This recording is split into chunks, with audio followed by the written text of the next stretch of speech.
Any description of the drumstick hand interface will always invoke the following term: fulcrum. Your first teacher may have described the fulcrum as the place you pinch between your thumb and your index finger to hold on to the stick. The fulcrum actually is a term used to describe the pivot point of a lever system. Let's look at a really simple lever system we're all familiar with, a child's teeter-totter. Let's build a little model using our two drumsticks. If I leave one drumstick here in the middle of the drum, pointed this way, I put the other drumstick across like this so that there's equal amount of material on either side of our fulcrum. We can load up both ends of our teeter-totter with two fingers. Let's say that these two fingers on each side represent two 50-pound kids. I have a simple machine, a simple lever system. It works because there are 3 points of force that are in balance with one another. I have a 50-pound downward force on this side, I have a 50-pound downward force on this side, and I have a 100-pound upward force coming in the middle. Our little machine works. Let's pretend that one of the kids had to go. This kid's dad starts feeling sorry for him and says, "Well, here, son, I'll help you teeter-totter." But he happens to be a 300-pound NFL lineman, so he gets on the other end of the teeter-totter. But the teeter-totter no longer works. Why is this? Because the 3 points of force are not in balance. We can bring them into balance by moving the fulcrum closer to the heavy load, thus and giving more leverage to the 50-pound kid. Now my system works again. It's in balance.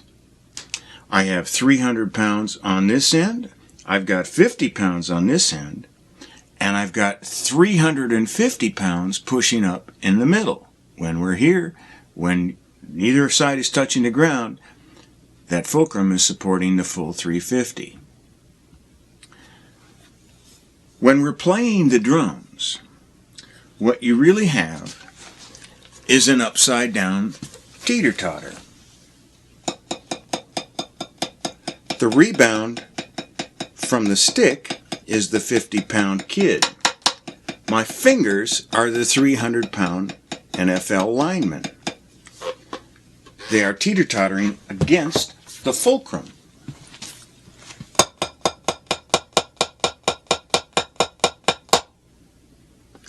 This system works because there's 3 points of force that are in balance. There's a misconception sometimes when it comes to this fulcrum point. Some people will talk about the balance point of the stick. Well, you can try this experiment yourself with your drumstick.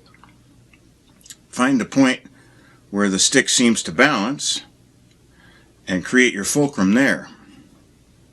And try and play. And while you can make some noise, you can feel immediately it makes no mechanical sense. It's not about the balance point of the stick. It's about the balance point of the forces on the stick.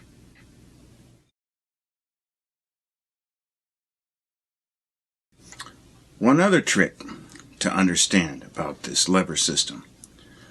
Let's say we'll build a simple lever system again here, but we're going to do a different task this time. We're going to move a heavy load. So I've got a fulcrum, I've got my lever set up, and I've got my fulcrum set here.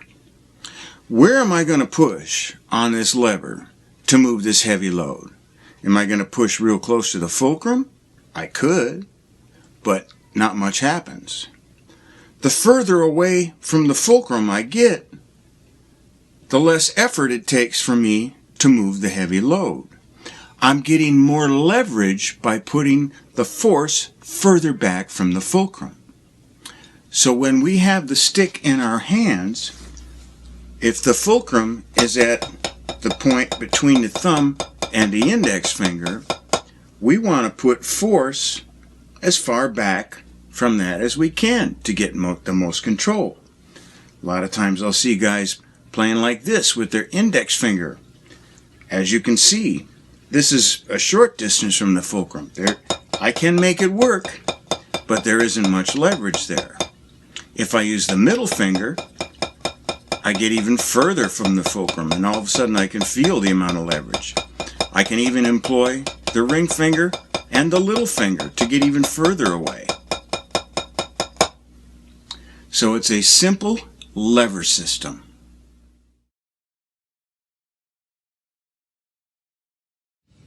Let's look at what else we can learn from this teeter-totter analogy. So if I'm playing the drum like this, basically what's happening is my fingers, the upward pull of my fingers, are teeter-tottering against the upward force of the rebound against the downward force of my fulcrum. This system works because these 3 points of force are in balance. Let's talk about the teeter-totter for a minute. You must have had this experience as a child. I haven't met anybody who hasn't. You're teeter-tottering with your friend, everything's going nice and great, it's nice and smooth, and all of a sudden they decide to be a wise guy and jump off the teeter-totter, and boom! Your side of the teeter-totter crashes to the ground. The reason it crashed to the ground is one of the 3 points of force was removed from the system. It's no longer in balance. It was immediately out of balance and it ceased working. You might have also had this experience. You're teeter-tottering real nice with someone and the other person decides to jump up and down while the thing is reciprocating like this, and all of a sudden it starts shaking, kind of going like this. It's still functioning, but definitely not smooth. Drawing the analogy to the stick, if my fingers, the middle and the ring, leave the stick, it's like they jumped off the teeter-totter, and the teeter-totter no longer works. The tip crashed to the ground. Same thing if they even come off for a minute and then come back on. It's like someone jumping up and down on the teeter-totter. You're introducing out of balance-ness, if you will, into the system.